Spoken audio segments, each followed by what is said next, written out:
حسين لبيب فاشل، وبأكررها 1000 ومليون مرة، رئيس نادي جبان. السلام عليكم ورحمة الله وبركاته. فيديو جديد من حكاوي الملاعب. النهاردة هتكلم معاكم عن كذا حاجة كده سريعا. عندك البيان الكارثي اللي عمله جون ادوارد، وموضوع دونجا هل هيسافر مع الزمالك ويروح الامارات ولا مش هيروح، وكمان عندك موضوع فريرا في اختياراته للقوائم، ومجلس إدارة نادي الزمالك هنشوفه ليه ساكت وليه مختفي بالشكل ده. لكن قبل ما ندخل في الفيديو بفكرك يا صديقي، لو انت مش عامل لايك ولا سبسكرايب اعمل لايك يا صديقي، واعمل اشتراك في القناة علشان تشوف كل حاجة حلوة انت بتحبها في كرة القدم، وصدقني هتتبسط. ندخل بقى على طول على الفيديو. في البداية كده هتكلم معاك عن البيان الكارثي اللي عمله جون ادوارد. هقول لك ليه بيان كارثي، وطبعا كلنا شفنا البيان. بيان كارثي يا صديقي لاني مش معقول انت اللي تعمل البيان، مش انت اللي تكتب البيان، ومش ان انت اللي يكون البيان معمول باسمك.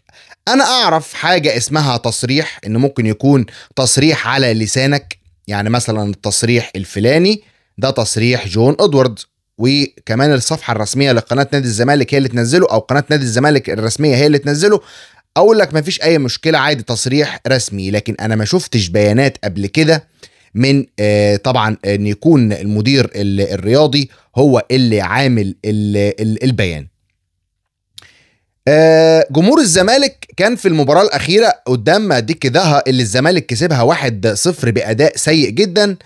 المباراة دي الجمهور كان هايج جدا، ويعني أكيد زي ما محمد السيد اتشتم، وزي ما كله اتشتم طبعا جون ادوارد دخل من ضمن الناس اللي اتشتمت، وكان جمهور نادي الزمالك في حالة هيجان وغليان.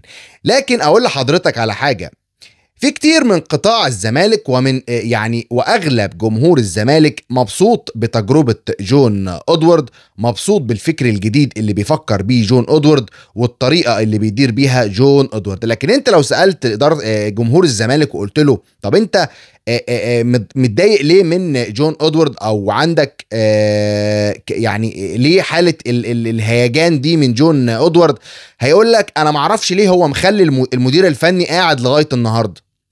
كلامهم كلهم مش على التجربة، ومش على اللعيبة اللي جابها، ومش على السياسة اللي هو بيعملها، لكن كل الكلام على استمرار يانيك فريرا المدير الفني الحالي لنادي الزمالك، عدم الرحيل لهذا المدير الفني.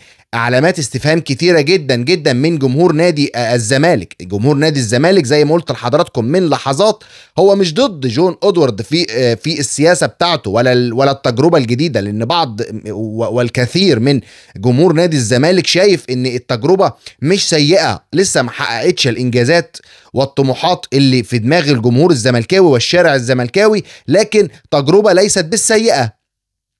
لكن الجميع يتحدث ليه المدير الفني لغاية دلوقتي ممشيش، وجون ادوارد متمسك بشكل كبير جدا جدا جدا بيانيك فريرا. عندي ممكن يكون هو ده التصور الوحيد لتمسك جون ادوارد بيانيك فريرا. يانيك فريرا يا صديقي بياخد في الشهر 25,000 دولار. ده المرتب بتاع جون ادوارد ليانيك فريرا، 25,000 دولار. العقد اللي موجود ما بين نادي الزمالك ويانيك فريرا، لو حصل فسخ من طرف نادي الزمالك من طرف واحد، يعني يدفع الزمالك ليانيك فريرا 3 شهور، يعني 75,000 دولار. واحد يسألني يقول له طب يا عم ده 75,000 دولار دول رقم قليل جدا، يعني عادي الزمالك يمشيه ويدفع له الشرط الجزائي ويشتري دماغه. لا، ال 75,000 دولار دول رقم كبير جدا جدا جدا وسط الأزمة المالية الكبيرة لنادي الزمالك. 75,000 دولار يعني انت بتتكلم، اقول لك بالظبط كام.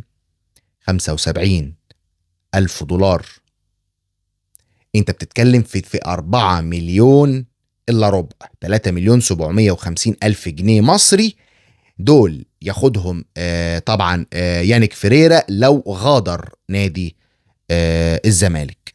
لكن الزمالك أزمة مالية يا جماعة طاحنة طاحنة طاحنة بكل ما تحمله الكلمة من معنى. صعب جدا الزمالك يقدر يفرط في يانيك فيريرا إلا لو هو بنفسه قدم استقالة لمجلس إدارة نادي الزمالك. كده جات له على الطبطاب، كده يقول له يا مراحب يا حبيبي يا مراحب، اتفضل والقلب داعيلك. لكن يانيك فيريرا قاعد كده مبسوط كده، بياخد جزء بسيط من مستحقاته هو وجهازه. لكن ان الزمالك يفكر ويقدر ان الزمالك يمشيه، اعتقد الموضوع ده صعب شوية في الفترة اللي جاية دي بسبب الازمة المالية الصعبة اللي موجود فيها نادي الزمالك.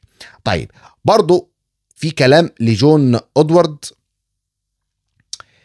على موضوع البيان. انا زي ما قلت في بداية الحلقة اني افهم ان يكون تصريح على لسان جون ادوارد والمواقع الزملكاوية تاخد التصريح وتنشره، اقول لك تمام مفيش اي مشكلة. لكن ان انت تعمل بيان ويكون تحت امضاء المدير الرياضي لنادي الزمالك جون ادوارد، ده موضوع غريب جدا. مجلس الادارة فين بصراحة؟ القصة كلها في البيان، واللي انا شفته من البيان حاجة خلتني ان انا افكر اقول طب مجلس الادارة فين؟ حسين لبيب فين؟ احمد سليمان فين؟ المندوب فين؟ كل اعضاء مجلس الادارة فين؟ انتوا مستخبيين ليه؟ مجلس ادارة الزمالك هربان من ايه؟ مستخبي ليه؟ مش راضي يبان ليه؟ انتوا حاطين جون ادوارد في الصورة. البيان ده المفروض كان يكون في اخر البيان امضاء اعضاء مجلس ادارة نادي الزمالك برئاسة الكابتن حسين لبيب. ده الطبيعي، ده الطبيعي ان انا اشوف الكلام ده في كل الاندية اللي بتعمل بيان. لما الاقي جون ادوارد المدير الرياضي هو اللي عامل البيان ومن تحت مكتوبة المدير الرياضي لجون ادوارد، المدير الرياضي جون ادوارد هو اللي عامل البيان، كده انتوا حضراتكم هربانين زي الفيران. انتوا مش قادرين تواجهوا الجمهور، انتوا مش راضيين تتكلموا مع الجمهور. حضرتك انت كمجلس ادارة لنادي كبير، احد اكبر الاندية في الشرق الاوسط، انت كنت تعمل البيان ده بصفتك رئيس مجلس الادارة او ان انتوا مجلس ادارة نادي الزمالك، ويجي من بعديكم جون ادوارد. انت رب البيت، جون ادوارد ده مش صاحب البيت، جون ادوارد ده مش صاحب البيت. لكن مجلس ادارة نادي الزمالك هربان ومعرفش ساكت ليه. حسين لبيب مختفي تماما تماما. تقدر تقول حاطط جون ادوارد للجمهور وحطه في وش المدفع بشكل غير طبيعي وبشكل غير لائق تماما تماما تماما برئيس لنادي كبير اسمه نادي الزمالك. حسين لبيب فاشل، وبأكررها 1000 ومليون مرة، رئيس نادي جبان وفاشل بكل أعضائه وبكل شخص يتواجد داخل إدارة نادي الزمالك. أين أنتم يا إدارة نادي الزمالك؟ جون ادوارد له ما له وعليه ما عليه، عنده أخطاء أكيد، لكن ما وفرتلوش القيمة والقدرة المالية الكبيرة اللي يقدر يستفيد بيها ويفيدكم. عنده تجارب وخبرات جيدة، لكن انت جايب واحد مصدره للجمهور. واغلب الجماهير الزملكاويه زي ما قلت لحضراتكم مش متضايقه من جون ادوارد، لا يعني لا في شخصه ولا في تجربته ولا حتى في السياسه اللي بيعملها. متضايقين بس ان جون ادوارد ليه لغايه النهارده، ليه جون ادوارد لغايه النهارده مش راضي يمشي المدرب. دي كل الكلام عن بيان جون ادوارد، والمفروض كان البيان ده ينزل باسم مجلس إدارة نادي الزمالك، لكن انتوا حطيتوا جون ادوارد في وش المدفع واحنا ملناش دعوة خالص، احنا من بنها. طبعا الكلام ده ما ينفعش تماما. طيب نيجي بعد كده للبلوى المنيلة خالص، والبلوى المنيلة بنيلة اللي هو يانيك فيريرا. في عجالة كده في المباراة الأخيرة ببص في القايمة وبشوف القايمة، أنا عادة ما بشوفش القايمة، بتفاجئ كده بالمباراة لأن عارف بتبقى في مصيبة هتحصل، لكن ما برضاش أشوف مين هيغيب ومين هيقعد ومين ممكن تكون التشكيلة وممكن مين يكون الدكة. انا عاده بحب ايه، اخد الصدمه على طول في المباراه. لكن حاجه قالت لي يا واد شوف القايمه، شوف الجهبذ اللي عندنا اختار مين واستبعد مين. الاقي يا باشا ما شاء الله وفتح ودانك معايا، الاقي حضرتك مستبعد احمد ربيع، محمود جهاد، محمد شحاته اللي لسه راجع من اصابه وشفاء اكتمل 100%، ودونجا. الاربعه دول 4 لعيبه في وسط الملعب، الاربعه كاملين دول بيلعبوا وسط الملعب، يعني هم الاربعه دول اصلا بتوعك وسط الملعب. طب دونجا اقول لك ماشي، محمد شحاته اقول لك ماشي لسه راجع من اصابه، محمود جهاد بقاله قرن قاعد في المستشفيات بتاعه الزمالك اقول لك ماشي. لكن احمد ربيع يا راجل يا مفتري يا فاشل يا غبي يا اللي ما عدتش عليك التدريب بربع جنيه، شوف التدريب ده ما عداش عليك بربع جنيه.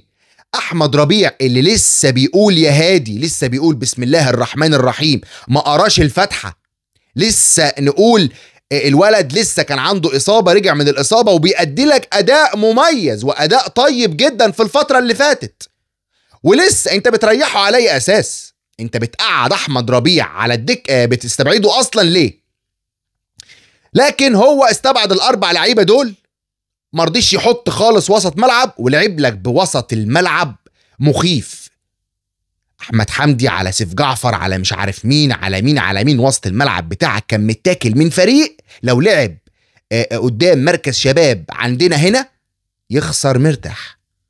لكن عندنا واحد بره كفته، واحد بره حلاق، مع احترامي لكل الحلاقين، واحد بره بتاع يعني اقول لك ايه، ده الكار ده مش الكار، ده مش الكار بتاع يانك فريرا، ده ما ينفعش مدير فني اساسا لمركز شباب.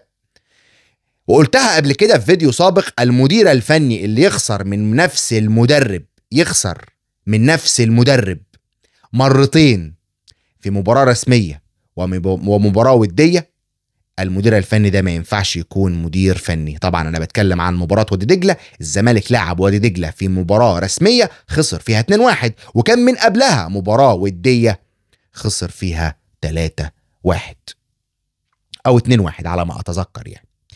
فده الكلام عن يانك فريرا، والله يكون في عنا ان احنا بنتفرج على العبث الكروي اللي بنشوفه من يانك فريرا وطريقته لإدارة المباراة. لكن لك الله يا جمهور الزمالك، ما عنديش كلام يتقال اكتر من كده. نيجي لاخر حاجة، دونجا ممنوع من دخول الامارات، الكلام ده مظبوط ولا لا؟ اقول لحضرتك لغاية دلوقت مفيش بيان رسمي او مفيش فاكس رسمي او مفيش حاجة رسمية وصلت لنادي الزمالك تقول له ان دونجا ما يسافرش معاك الامارات لبطولة السوبر المصري.